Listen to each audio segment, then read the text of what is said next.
paz do Senhor, meus irmãos, tudo bem com vocês? Bom, hoje eu vim aqui trazer, na verdade, uma introdução ao estudo da Bíblia Sagrada a partir do Evangelho de João.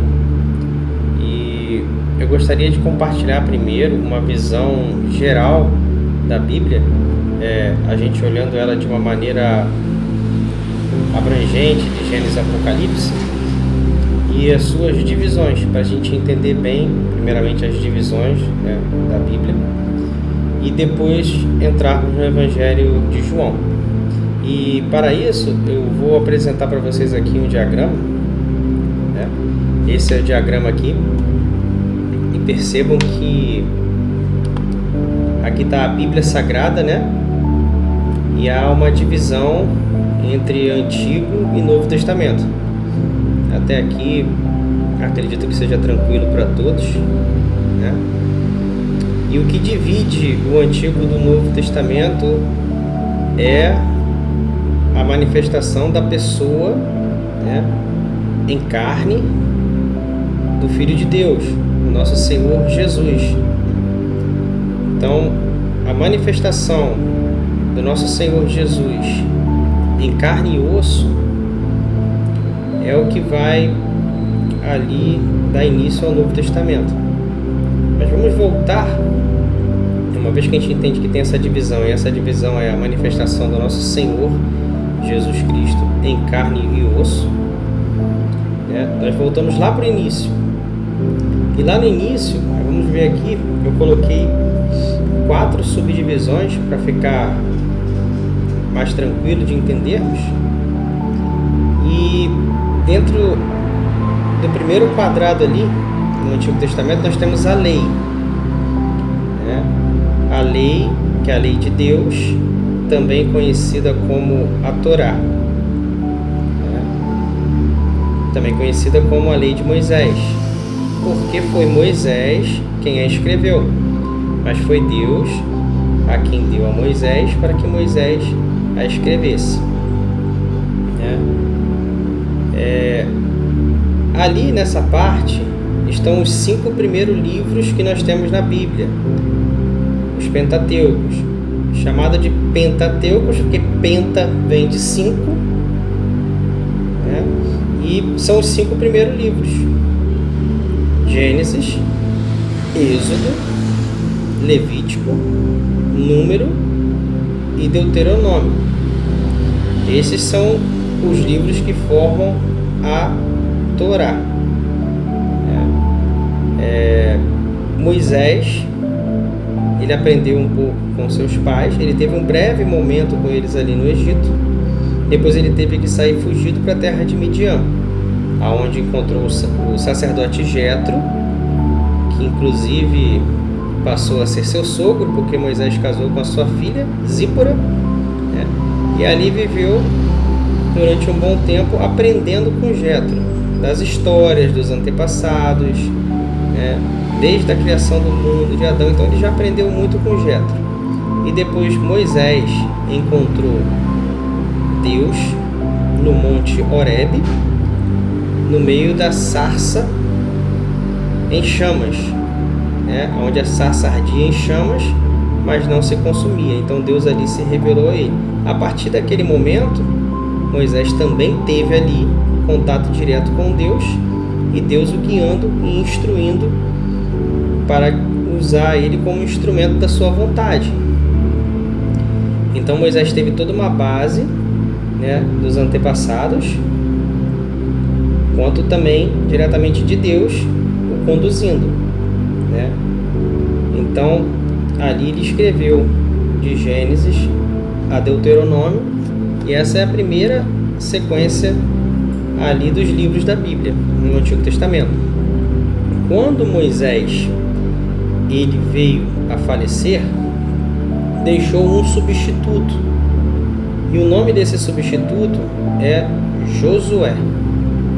Josué, ele sucedeu a Moisés no comando do povo de Deus na retomada pela Terra Prometida. Acontece que, passando o tempo de Josué, ele cometeu um erro. Ele não preparou um substituto para ele quando ele havia se partido ou morrido, né? Então, como não houve substituto, o povo ficou sem liderança. Esse povo de Deus sem liderança achou por bem, mesmo tendo toda a lei que havia sido escrita por Moisés, depois Josué também, ele escreveu algumas coisas, e mesmo havendo ali aquela lei, a lei de Deus passada ao povo, o povo sem liderança passou a agir da forma que queria. E iniciou-se então o período dos juízes. O que foi o período dos juízes? Pensa, agindo como quer, né? Acabava se afastando de Deus, transgredindo, né? Ou seja, não obedecendo ao que Deus determinou. Então, havendo uma lei e eles transgredindo essa lei, eles se afastavam de Deus. E eles se afastando de Deus, ficavam perdidos nas suas próprias concupiscências, pelas suas próprias iniquidades.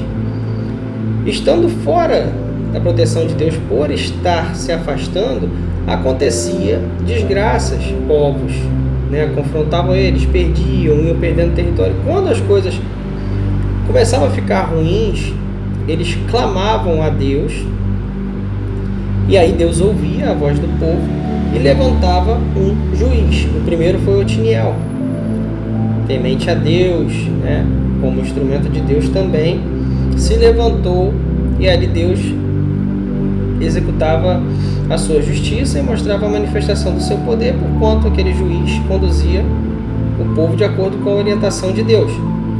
Porém, passava o período desse juiz e acontecia de novo o mesmo ciclo do povo se perder em iniquidade. E o povo clamava a Deus novamente, e Deus levantava um outro juiz.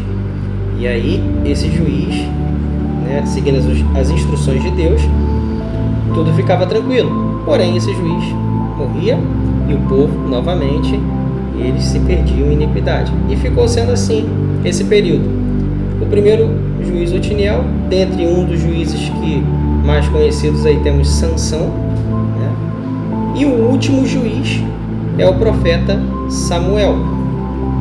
E o profeta Samuel, sendo o último juiz, e ele vai encerrar o período dos juízes, foi quem ungiu o primeiro rei, que é o rei Saul, da tribo de Benjamim.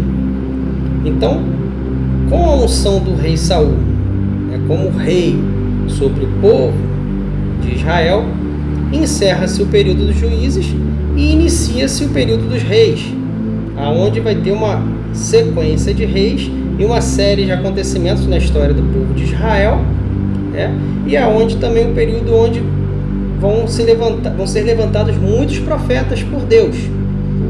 Esse período é muito interessante e é muito importante. Também estudaremos em vídeos posteriores, né? Dentre os primeiros reis, podemos citar ali o rei Saul, que foi sucedido pelo rei Davi, o rei Davi sucedido pelo rei Salomão, seu filho, e o rei Salomão sucedido pelo rei Roboão, a qual aconteceu no reinado do rei Roboão a divisão do reino de Israel. Aí passou-se a ser reconhecido o povo por um reino dividido, onde ficou um reino estabelecido ao norte, chamado Casa de Israel, ou Reino de Israel, e um outro reino situado ao sul, como Casa de Judá, ou Reino de Judá. O reino do norte, Reino de Israel, tendo por capital Samaria, e o reino do sul, tendo por capital Jerusalém. O reino do sul com 2 tribos, Judá e Benjamim, e o reino do norte com o restante das 10 tribos, porque deixaram de ser um reino unido, 12 tribos, para ser um reino dividido em 10 tribos no norte e 2 tribos no sul. E é o período que foram levantados vários profetas, ou várias coisas que aconteceram aí nesse período, a destruição do reino do norte, as 10 tribos que foram espalhadas pelas nações da terra, sobrando aí o reino de Judá, que depois também sofreu uma invasão pelo rei Nabucodonosor, sendo levado em cativeiro para a Babilônia. Depois retornaram para Jerusalém 70 anos depois, passando brevemente aqui, né? E há os profetas que também profetizaram durante todo esse período, né? Encerrando esse período e tudo que ali havia sido dito por Deus e registrado na lei, a qual Moisés escreveu, né? E também as profecias que Deus revelou através dos profetas, que também estavam todas baseadas na lei, veio Cristo, Jesus, nosso Senhor, que é o cumprimento de toda a lei e dos profetas, né? E quando Jesus nasce, é importante percebermos todo o ensino que Jesus passa para os seus apóstolos, que aí iniciando esse Novo Testamento, porque tudo está em cumprimento de acordo com tudo que já havia sido escrito. Vamos também falar mais detalhadamente disso à frente. O Novo Testamento, ele inicia com os 4 evangelhos, que é Mateus, Marcos, Lucas e João, a qual nós vamos nos aprofundarmos no Evangelho de João, nessa sequência de vídeos aqui, né? E os 4 evangelhos vão retratar o nascimento do nosso Senhor, a nossa vida, a vida do nosso Senhor aqui na terra, né? Quando ele nasceu e viveu e habitou entre nós, os ensinos que ele passou para os apóstolos, até a sua morte e ressurreição. Isso vai ser o que vai ser abordado nesses 4 evangelhos, né? E esses 4 evangelhos, eles falam da mesma situação, que é exatamente disso, da vida do nosso Senhor, pela ótica de homens diferentes, que são os escritores de cada um desse evangelho. Mateus, Marcos, Lucas e João, cada um vai escrever pela sua ótica a mesma história. Alguns registram algumas coisas que outros não registraram, mas tudo isso se complementa e tudo se confirma. Finalizando esse período, quando o nosso Senhor, já ressuscitado, vai ascendendo aos céus, inicia-se então Atos dos Apóstolos, que é o registro que está escrito no livro de Atos.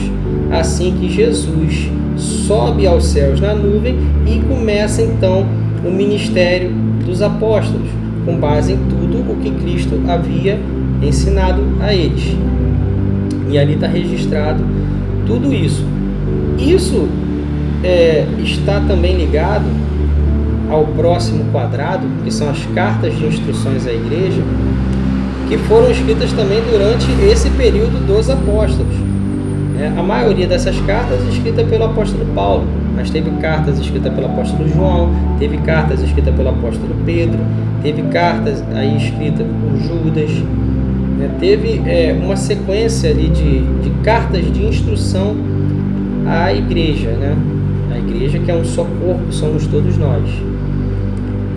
Se eu não me engano, a última é Judas, que não é o mesmo Judas que traiu Jesus. Outras pessoas, conforme o evangelho foi pregado pelos apóstolos, foram também se convertendo a Cristo, sendo batizados e fazendo parte da igreja, aprendendo, né, daqueles ensinos, e a partir do momento em que aprenderam, foram ensinando. E vem instituição ali também, do corpo diaconal, que está lá em Atos capítulo 6. Tudo isso vai ser falado no livro de Atos e complementado pelos apóstolos nas cartas de instrução à igreja, né? E o último quadrado ali é praticamente o último dos apóstolos vivos, o apóstolo João, que vai receber do nosso Senhor Jesus uma revelação, que é o Apocalipse, essa revelação pela qual ele escreve o Apocalipse.